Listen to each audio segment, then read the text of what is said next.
Avengers Age of Ultron is one of the most anticipated films of the entire year, not just for movie fans, but especially for us comic book fans who enjoy seeing our heroes treated well on the screen, because the first Avengers film did that marvelously in my opinion. So in this movie, Stark and Banner accidentally create an artificial intelligence life form known as Ultron. The original plan was to help protect the Earth with that invention, but things go awry when its idea of protecting the Earth isn't quite what Stark had in mind. Once Ultron gains consciousness and starts to take control of various things, the Avengers have to unite once again to stop this guy from destroying the Earth. Now you may think I've kind of seen that before in a way, and you'd be right. It's really easy to level criticisms at this movie saying that it takes certain plot points from the first one and tries to do the same thing again. But you can't really have an Avengers movie without a gigantic army, because if it was just one guy, then it'd be like 7 people just punching one guy in the face, and it wouldn't really be that interesting. You kind of need an army for the Avengers to fight, and I can honestly tell you,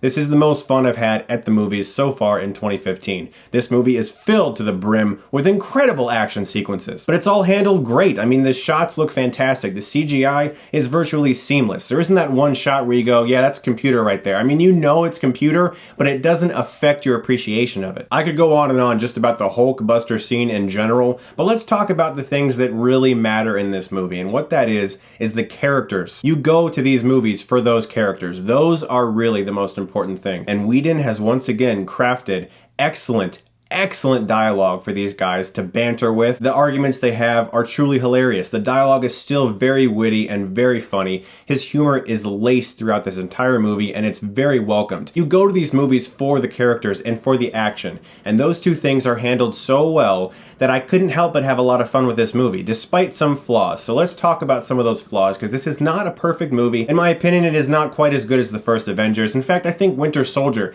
is even better than this film. It is still a marvelously good time though. Ultron's presence as a villain is actually very funny. He's a bit of a sarcastic villain actually, which I did not expect and actually really enjoyed. That being said though, his creation and how we get to him being Ultron was so rushed that it felt like there was probably like 10 to 15 minutes of scenes missing from the movie that would have helped us understand Ultron as a character more, because he's created and then all of a sudden he's just there and he's being bad, and you're like, something should have happened to get us to this point emotionally. Which leads me to the fact that Whedon has actually acknowledged his original cut for this movie was over 3 hours long, and that the Avengers Blu-ray is going to have an extended cut as well as an alternate ending, which is awesome, but I feel like there are a lot of things that have been removed from this movie to get it back down to 2.5 hours, and it makes the entire thing feel a little rushed from time to time. The addition of Scarlet Witch and Quicksilver, they're fine. They're fine characters, but they weren't really that entertaining. Quicksilver in Days of Future Past was much better. This time around, these characters are very wounded, very serious.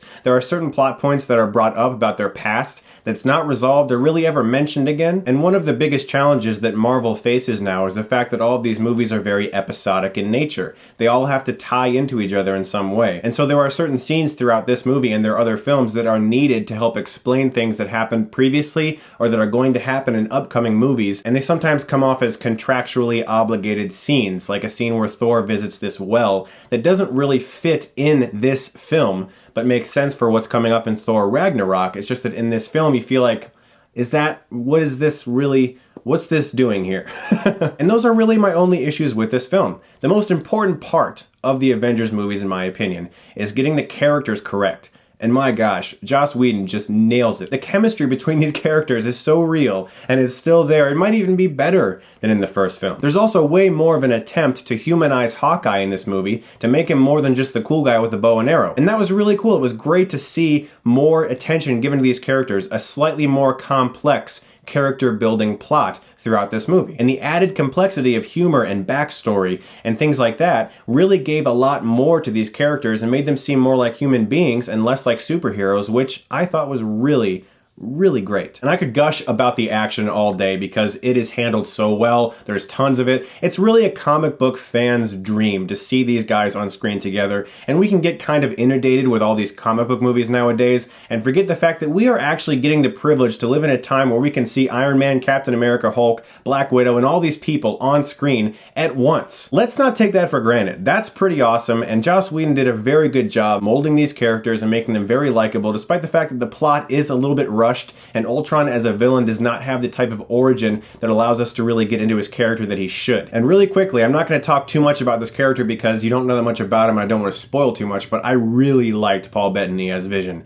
I really did. I think he's a very cool character and I can't wait to see where else they go with him. So despite some of the plot issues, the overabundance of characters that can sometimes get a little jumbled, and the rushed feel of some aspects of this movie, I honestly had a blast with Avengers Age of Ultron, and I think if you are a comic book fan and a fan of these types of things in general, you can look past some of these issues. Just recognize it's not going to be as good as the first film. I'm going to give Avengers Age of Ultron a B+.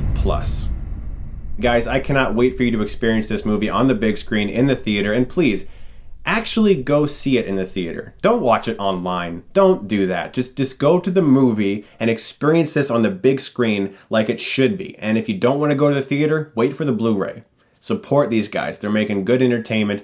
Give them a few bucks. Speaking of supporting people like me, I am doing a promotion right now with Space Wolf Limited. These guys have been really awesome to me. They're artists from Brooklyn, New York who do incredible laser engraved posters on wood. They have Ghost in the Shell artwork, as you guys know I love, and he plants a tree for every piece sold, and he's already planted over 1,500 of them. If you use the coupon code Stuckmann, you can get 25% off anything in his site, and they're sponsoring this video, and I want to thank them for that, and thank you guys for watching. If you go to spacewolflimited.com and use the coupon code Stuckmann, you can get 25% off anything in their store. Thanks so much as always for watching, and if you like this, you can click right here and get Stuckmanized.